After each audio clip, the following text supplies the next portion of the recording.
Greetings. Today's topic is Jamaica need an internal minister of tourism while the current minister continues in his ambassadorial role. We'll be discussing the above topic in today's presentation. First, I'm making a request for you to support this channel by subscribing, liking, and sharing today's video. Also, feel free to take part in any discussions below. Today's subjects for discussions are: 1. Jamaica is missing the chance to rapidly increase its visitors' numbers, while other countries are getting ahead of Jamaica. 2.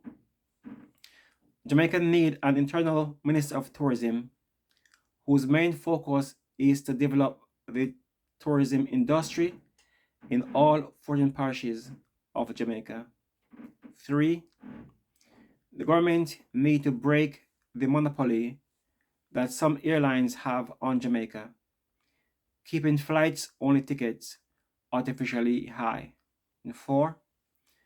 The government need to offer all-inclusive franchises on the south coast. Also, an airport is needed in the southwest of Jamaica. Now, I can understand that there is a role for the Jamaican Minister of Tourism going around the world and promoting tourism as a way to attract new investors to Jamaica. However, as of lately, and especially during and since the pandemic, the minister seems to be promoting tourism as the product that can get money from the rich countries to the poor countries faster and better than any other product in the world can do. Hence, the minister is not necessarily focusing on Jamaica tourism, but he is now advocating for tourism for all developing nations in the Caribbean and around the world. In fact, many people are now calling the Jamaican tourism minister the tourism minister of the world. While a tourism minister may take some pleasure in the praises and accolades bestowed upon him, Jamaica is being left behind in poverty as the country is not making the most of the opportunities and prosperity that tourism could bring to Jamaica. Many people in the rural parishes on the south coast of Jamaica would be glad for the opportunity to work in the tourism industry, many of whom has now surviving on whatever hustling they can do just to have enough food to feed their children and themselves each night before they go to bed. Many of these people are surviving on less than half of the official minimum wage. And sometimes it takes 2 or 3 members of the family to prepare whatever they are selling on the streets. Yes, that's 2 to 3 members of one family contributing their time and efforts to earn less than half of one person's minimum wage.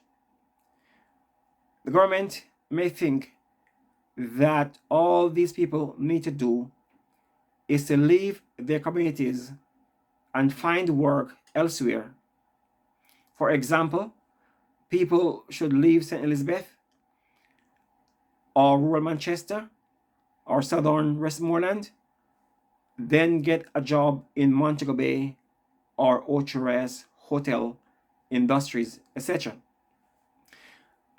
Lovers Leap in St. Elizabeth should be a reminder to the government of Jamaica that some people would rather die than being separated from each other. Or in Jamaica's current situation, some people would rather to struggle in their rural parishes rather than leaving their children or partner behind to go and work a minimum wage job in another part of the island. In most cases, it is not even feasible for someone to leave their home and work a minimum wage job in another part of the country.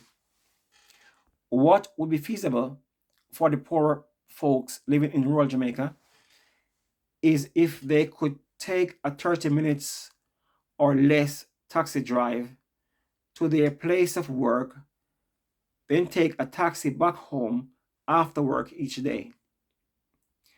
Many people who are now hustling outside of the formal economy would then see the benefits of working in the tourism industry instead of two persons in a family struggling to earn half of one person's minimum wage pay. They would then have the opportunity to be earning two minimum wage jobs for the family. The family could also continue with their two or three heads of livestock that they use to supplement their income, as a lot of rural folks does. Hence, while the Jamaican Minister of Tourism is busy going around the world telling other countries how profitable the tourism industry is and how profitable it can become. And many of those countries are listening with a keen ear to what the minister is saying. Some have even taken on board the Jamaican minister's advice and are increasing their market share of the tourism industry. Yet back in Jamaica, the minister fails to expand tourism except for a few parishes on the north coast of Jamaica. What Jamaica may therefore need is an internal minister of tourism who can map out the entire country to see what tourism product can be developed in each parish of Jamaica. The government need to have a database of all the beaches and potential beaches in Jamaica. Then the government need to decide which beach is better suited for all-inclusive private beaches or which ones should be preserved for public beach use. The government can also look at a public-private partnership beach. That is a beach operated by a private entity, but the public would have access to that beach. This may be necessary in some places where beaches are regularly vandalized. The tourism enhancement funds people keep saying that they fix up public beaches only to have it vandalized a few months afterwards, etc. The government need to be creative in how to get more flight only passengers into Jamaica without the current high airfares. The package holiday specialists are the best airlines to target for this purpose. However, the government need to establish new airports away from Montego Bay for this to happen. When I started traveling using the package holiday airlines such as TUI to travel to Jamaica in 2003 onwards, there would only be 4 to 6 Jamaicans on those flights. The rest were many tourists going to all-inclusive hotels. However, 10 years later, half of the TUI flights were Jamaicans. Everyone were booking online by then. TUI is now making lots of money with a full plane to Jamaica and a full plane back to the UK. They don't need to change anything. What Jamaica need to do is to make another airport in a rural parish like St. Elizabeth, then give out 3 or 4 franchises for about 4,000 all-inclusive hotel rooms in that rural parish where the new airport is being built.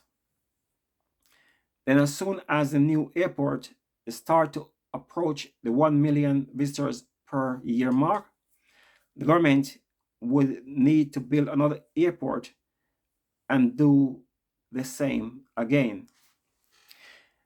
The Normanley Airport in Kingston probably just passed the 1 million visitors per year mark recently. Hence, an airport in rural Jamaica bringing in 1 million visitors per year would do wonders for the Jamaican economy. The government would be employing a large majority of the over 700,000 Jamaicans who are out of the workforce.